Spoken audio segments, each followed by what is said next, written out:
Beginners के लिए सबसे बड़ा प्रॉब्लम होता है कि कौन कैसे होल्ड करे। आज के इस वीडियो में हम कौन कैसे होल्ड करे, grip and control and certificate के बारे में भी बात करने वाले हैं। ऑल्सो 3D शेडिंग हम सीखेंगे जो बहुत ही इम्पॉर्टेंट होती है 3D फ्लावर्स बनाने के लिए।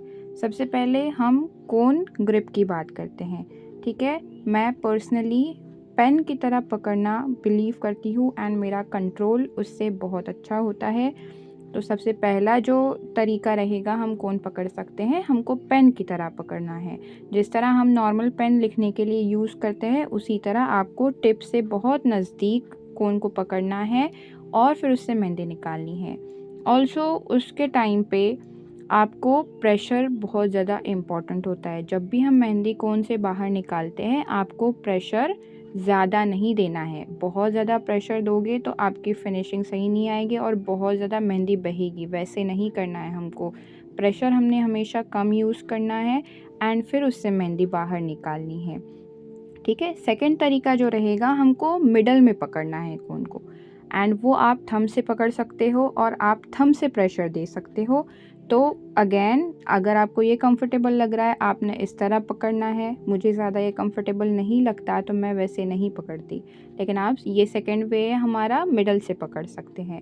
और एक तरीका जो है वो थर्ड जो हम कोन के एंड से पकड़ेंगे। ठीक है, बहुत सारे आर्टिस्ट होते हैं वो एकदम एंड से पकड़ते हैं। अगर आपको वैसे कंफर्टेबल है आप वैसे पकड़ना। देखो, अगर आपने कभी भी कोन नहीं पकड़ा है तो आई विल सजेस्ट कि आप आज से कोन पकड़ना स्टार्ट करें, क्योंकि कोई भी चीज़ हम पहली बार में नहीं सीखते। मुझे कमेंट आया था कि हम पेंसिल से स्टार्ट करें क्या, पेन से स्टार्ट करें क्या। नहीं, अगर आपने आज के दिन से कोन से स्टार्ट करोगे तो आपका थोड़े दिन में उसका कंट्रोल बैठ जाएगा एंड फिर आपकी मेहंदी ज़्यादा सही आएगी। तो आपने कोन से ही स्टार्ट करना है, पेन और पेंसिल से स्टार्ट नहीं करना है। ठीक है, हमारा अगला जो टॉपिक है that is shading technique. As I have said already कि हमें 3D फ्लावर्स बनाने के लिए शेडिंग बहुत ज़्यादा इम्पॉर्टेंट है। उससे हमारा फ्लावर एकदम 3D दिखता है। वो बनाने के लिए सबसे पहले हम एक बेसिक पेटल बनाना सीखेंगे एंड फिर उसके बाद हम उसमें शेडिंग करेंगे। ठीक है, हम लोग एक हार्ट शेप पेटल बना रहे हैं। जिस तरह मैं वीडियो में कर्व बता रही हूँ, नॉर्मल हम जिस तरह हार्ट बनाते हैं वैसे ही हमें एक साइड से कर्व लेना है, बीच में छोटा सा कर्व लेंगे एंड अगेन फिर उस फ्लावर को पेटल को कंप्लीट करेंगे। इसी तरह आपने बहुत सारे पेटल्स का कंटिन्यूअस प्रैक्टिस करना है। और दो पेटल्स के बीच में देखो जहाँ पे एंड हो रहा है मैंने वहाँ पे थोड़ा सा डिस्टेंस रखा है। आपको वहाँ पे पूरा चिपकाना नहीं है। ठीक है, वैसे पूरा नहीं चिपकाना है हमको। वहाँ पे हमने जो गैप रखा है हमने वैसे ही गैप रखना है सो दैट वो हमारा फ्लावर जो है वो और ज़्यादा उठ के दिखे, खुल के दिखे और अच्छा दिखे। ठीक है, तो आपने बहुत ज़्यादा पेटल्स की प्रैक्टिस करनी है सो दैट आपका पेटल क्लियर आ जाए। Also I want to thank you each one of you जो हमें इतना बहुत ज़्यादा सपोर्ट कर रहे हैं। हमने 7K सब्सक्राइबर्स कर लिए हैं, तो मैं आप सबकी बहुत ज़्यादा शुक्रगुज़ार हूँ। ऐसे ही आप क्लासेस में बने रहे, हमारी क्लासेस डेली अपलोड होती रहेंगी। ठीक है, तो हम लोग ये पहला वे देख रहे हैं कि हम लोग शेडिंग कैसे बनाएंगे। तो सबसे पहले आपने फिर से पेटल निकालना है। अब ये शेडिंग करते वक्त हमें ऊपर से नीचे स्ट्रोक लेना है। आपने थोड़े थोड़े डिस्टेंस पे सिर्फ ऊपर टिप रख के नीचे की तरफ झटका देना है। इसमें ज़्यादा कोन हम लोग को प्रेशर बहुत ज़्यादा नहीं देना है। आपने बारीक शेडिंग करनी है। तो जिस तरह वीडियो में बता रही हूँ उसी तरह आपने ऊपर से नीचे की साइड में थोड़ा सा हाथ को झटका दे के स्ट्रोक्स निकालने हैं। और ये प्रोफेशनल वे है। हमने ऐसे बहुत ज़्यादा उसको रगड़ के नहीं करना है।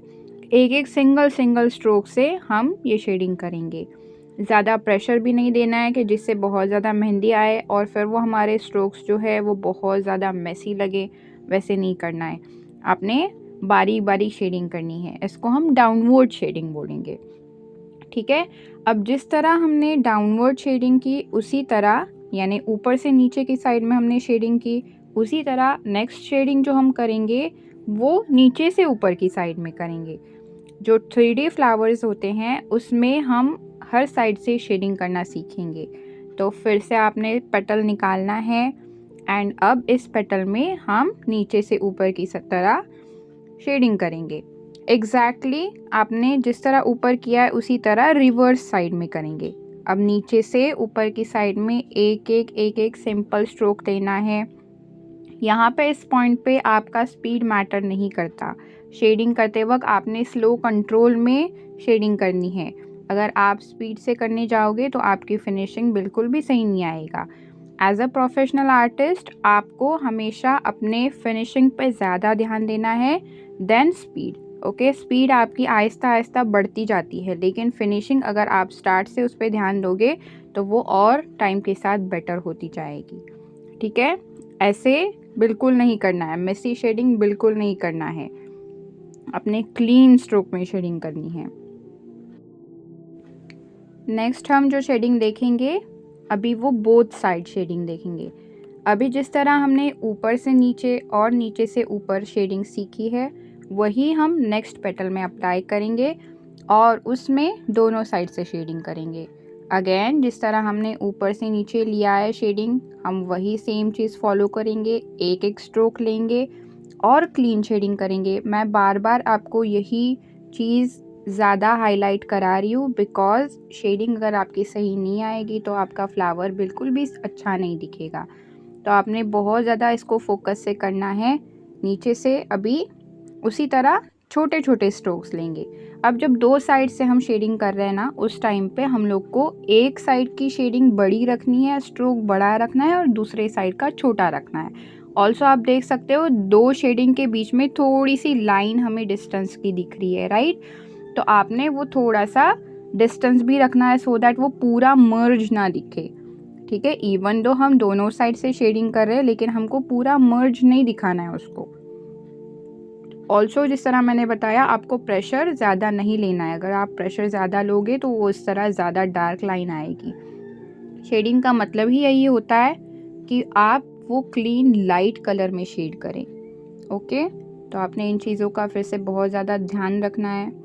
अब जो नेक्स्ट हम लोग शेडिंग देखने वाले हैं वो बहुत ज़्यादा इम्पॉर्टेंट है। अगर आपने हिबिस्कस फ्लावर पहले कभी देखा होगा तो इसमें ये शेडिंग बहुत ज़्यादा यूज़ होती है। ये डार्क एंड लाइट शेडिंग है। उसको करते वक्त हमें सबसे पहले 4-5 स्ट्रोक्स लाइट शेडिंग के लेने हैं एंड फिर उसके बाद एक स्ट्रोक डार्क शेडिंग का लेना है। अभी यहाँ पे थोड़ा सा प्रेशर देना है, ठीक है। अब ये जो एक डार्क स्ट्रोक हम निकालेंगे ना उसमें थोड़ा सा प्रेशर देना है, ज़्यादा नहीं देना है, थोड़ा सा। लेकिन उसके लिए सबसे पहले 4-5 स्ट्रोक लाइट शेडिंग के, फिर एक डार्क का, फिर 4-5 शेडिंग लाइट के, फिर डार्क का। इस तरह ये सही दिखेगा। ओके, सारे डार्क नहीं करने हैं और बहुत ज़्यादा डार्क नहीं करना है, बीच बीच में 1-2 ही हम डार्क करेंगे। और ये सबसे इम्पॉर्टेंट है 3D फ्लावर्स में। तो आपने बिल्कुल भी इसको स्किप नहीं करना है, बहुत ज़्यादा इसकी प्रैक्टिस करनी है। ऑल्सो हमें बहुत ज़्यादा कमेंट आ रहा था कि आप हमें इस कोर्स के लिए सर्टिफिकेट दोगे या नहीं दोगे। तो let me tell you guys कि हम सर्टिफिकेट ज़रूर देंगे, लेकिन सर्टिफिकेट उन लोगों के लिए है जो बहुत ज़्यादा सीरियसली लर्न कर रहे हैं। हमें कैसे पता चलेगा कि आप सीरियसली लर्न कर रहे हो या नहीं? आपने डेफिनेटली प्रैक्टिस करनी है और प्रैक्टिस करके हमें कम्युनिटी सेक्शन में जाके पोस्ट करना है और आपकी डिज़ाइन हमें बतानी है। ठीक है, आज का होमवर्क ये रहेगा कि आपने ये जो सारी शेडिंग सीखे हैं वो आपने उसकी प्रैक्टिस करनी है और उसके बाद उसको जाके कम्युनिटी सेक्शन में पोस्ट करना है। ओके, तो कम्युनिटी सेक्शन आपको कहाँ मिलेगा? आप हमारी प्रोफाइल पर जाए और प्रोफाइल पे जाके वहाँ पे कम्युनिटी नेम का आपको एक टैग दिखेगा, आपको वहाँ जाना है। नीचे आप देख सकते हो क्रिएट पोस्ट करके एक ऑप्शन आ रहा है, वहाँ पे जाके आपने फ़ोटो चूज़ करना है और पोस्ट करना है। तो this is a very simple way जिस तरह आप कर सकते हो। ओके, आप हमारी एक सब्सक्राइबर ने ऑलरेडी वहाँ पे एक पोस्ट किया है, हमने उसको फीडबैक भी दिया है, तो इसी तरह आप भी सेम कर सकते हो। ऑल्सो हमें कमेंट में ज़रूर बताना कि आप किस शहर से हमारा ये वीडियो देख रहे हैं, सो दैट हमें भी समझ में आ जाए कि हमारा वीडियो कहाँ कहाँ तक पहुँच रहा है। अच्छा, अब हम और एक एलिमेंट सीखेंगे, दैट इज़ कॉफ़ी बीन। अब कॉफ़ी बीन बनाने के लिए पहले हम उसी तरह लीफ बनाएंगे जिस तरह हमने क्लास 2 में सीखा है। तो डेफिनेटली एक स्ट्रक्चर बनाएंगे लीफ का, उसके बाद उस लीफ के बाजू में थोड़ा सा डिस्टेंस रख के हमको एक मून शेप बनाना है। दोनों में डेफिनेटली डिस्टेंस रखना है आपने। अगेन आप डायरेक्ट वे से भी बना सकते हो, जिस तरह हमने टीयर ड्रॉप बनाया था उसी तरह डायरेक्ट वे से निकालना। एक लीफ बना के बाजू में फिर से एक हाफ मून का शेप बनाएंगे हम, और इस तरीके से आपका कॉफ़ी बीन रेडी हो जाएगा। डायरेक्ट नहीं आता है बनाने के लिए, बिकॉज बिगिनर्स के लिए ये चीज़ डिफ़िकल्ट होती है, तो आप शेप बना के फिर उसको फिल कर सकते हैं।